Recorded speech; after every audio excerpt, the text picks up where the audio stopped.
Welcome to the Whiskey Vault. Just waiting for you to settle. Yeah, thanks. You're welcome. I can tell from the back, I haven't seen the label yet. It's got to be High West. Yeah. Because, how did you know? Well, the bottle though. Oh, he taped it. Yeah. Jeez, Did he sneak a bit? No, I think he was just worried that the cork seal wasn't going to be sealed enough in shipping. Like, I wouldn't be mad. I'd sneak a bit. Yeah. Plop.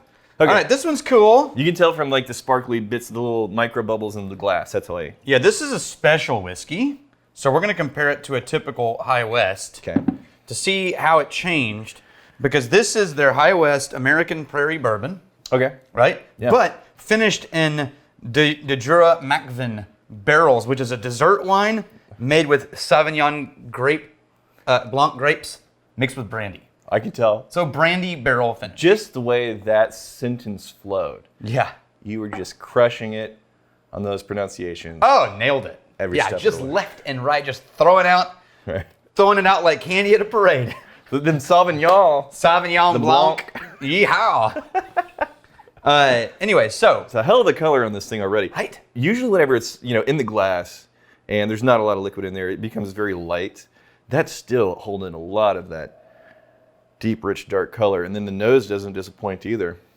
Nose doesn't disappoint. Very present. So vanilla is what the first thing that grabs me is that vanilla note. Yeah, and then to me, it goes straight into some sort of hard candy. Not quite cherry. Yeah. Yeah, but headed the direction of like. So, we're in bourbon country. Yeah. Oh, I figured it out. This isn't an outlier. This is bourbon, and it's a natural vanilla. I'm gonna circle back just a second. It's not the artificial metallic frosting vanilla. It's like more of a natural vanilla. Yeah, still very sweet though. Now, this reminds me of that smell of like generic fruit juice. Like when it's a nondescript, like a Capri Sun, and it just says fruit punch. Yeah. Yeah, and it's like, well, which fruit? Fruit. Right. Yeah. That's the fruity gum. The fruit one. Yeah, the fruity gum. It reminds me of that kind of sweetness. It's a fruit sweetness. You know what kind? Fruit. But there's also a dusty grass note just way back there that's giving you like, this is definitely bourbon. This is definitely corn. And there's a tea quality. You know what it is? I think sometimes you'll get tea that has some type of fruit infusion. On the nose, I'm getting... All right, I'll catch up. Yeah. Interesting. It's dry and... Wow, it's very dry. Long tannic finish. I was prepared for a much sweeter whiskey based on the nose. A much more dense whiskey, too. It's definitely starts sweet, but then it immediately sort of lightens, and then the dry note sort of starts to thread through and get bigger and bigger. It's a slow motion, because it's still crawling and changing and shifting. A lot of these whiskeys, you'll try something, it'll give you some notes that will fall off a cliff. And it does it in a pretty quick progression. Yeah. This is a very slow motion. It lingers. Yeah. And it finally lands on, for me, that vanilla that I was finding on the nose. That's the thing that rides off into the sunset. Now, we know based on age and barrel and differences and things like this, all kinds of things could change. But what I wanted to see was, this is a typical bottle of American Prairie. Can you tell the difference?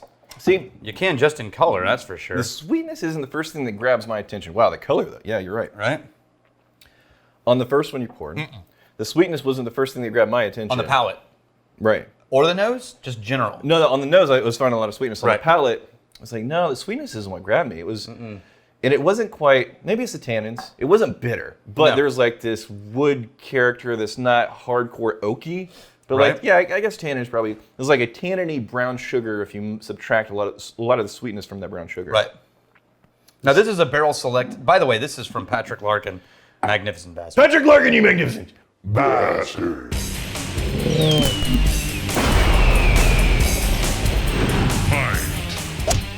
Thanks, Patrick.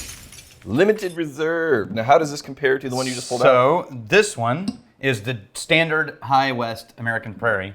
Yeah. Way less sweetness on the nose. Oh, dramatically less sweetness. It also comes off a bit lighter.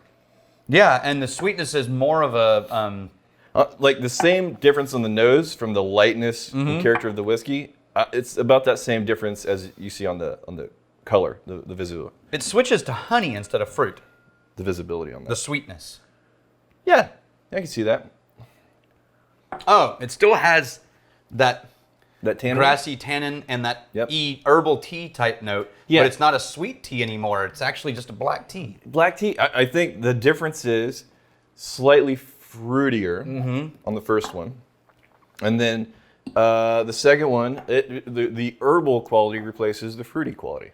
Yeah, I gotta say, High West always just blends good shit. Yeah, there's a lot of parallel flavors, but I like the density of that a little more and the complexity of that a little more.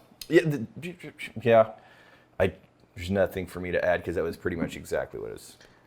But again, this is 46 and this is 48 point something. That's really, really Both hard are to really read. nice, though. I think if you like one, you're most likely going to like the other. There's a lot of parallel notes. We're talking about just the differences here. We're focusing on the differences. Sorry, my phone was going off my That's pocket. nice. I forgot to turn it off. Yeah, in High West, you mentioned blending a lot of stuff. Primarily, are they... American stuff. They did. I mean, Campfire. They sourced some. Yeah. Anyway, they're doing great. Primarily, are they a blending house, No. or do they do blending on the side?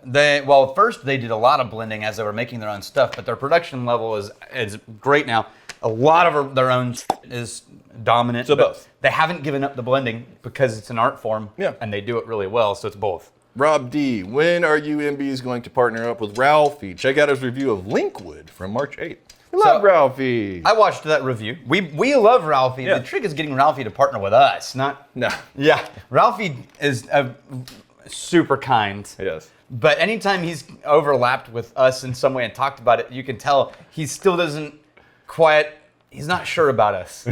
Yeah. It's a different vibe. Totally different vibe. Right. It's a very different vibe. But we like like I Ralphie's can stuff a lot. imagine that being like somebody approaching Johnny Cash and being like, "Hey, you should check out this new band, U2. They're doing cool shit. Right. You should partner with them." It's like back when U2 were like punk kids, you know, or like, "Hey, this is like name any other rock band." Yeah. Were you too? Well, maybe when they started. What's the volleyball famous band?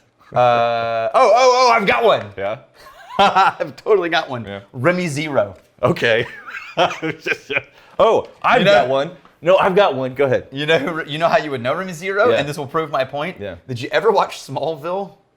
Yeah, here's a couple Okay. episodes. Yeah. Do you know the intro? Somebody save Yeah. me. That was Remy Zero. I think another band was like they did the intro theme song to Friends. Yeah. And then not much I'll of be there for you. No, that's bigger though. Okay. Remy Zero, just the WB network. All right. Yeah. What about Smallville intro? What about like bands like one hit wonders that I really like? The one hit? Yeah. Remember the band Chevelle? Yeah. Like the Red. Yeah. Dun, dun, dun, dun, dun, dun. Yeah. I mean, to me, I would have put like a lot of '90s bands in those Yeah. categories. So we're the one hit wonder '90s band. No, for goofballs, of we're probably whiskey. closer to Cake, but without the fame level. You know. He's going the distance. He's going for speed. He's all alone. Oh no. With a trumpet. Somebody, speaking of music, gave you a very generous gift earlier today. Oh, really? Yes. It was an album Oh, you're right. of ska. Yes. Because you're such a fan. Honestly, if you guys... Someone did send me a ska best hits album this compilation. whole whiskey thing is played out. Thank you for everybody saying whiskey. We don't need any more whiskey. What we do need is for Daniel to get more ska. No. Just send all of the ska. You know what's funny about that is Dan took it Dan. out and looked at it. He's like, "Oh, there's some good tracks on here." Yeah, Dan actually does like ska. Jerem Worthen.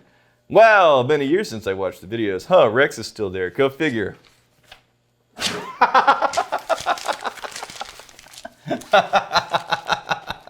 I just thought that was funny. And I was going to share my ska collection with you.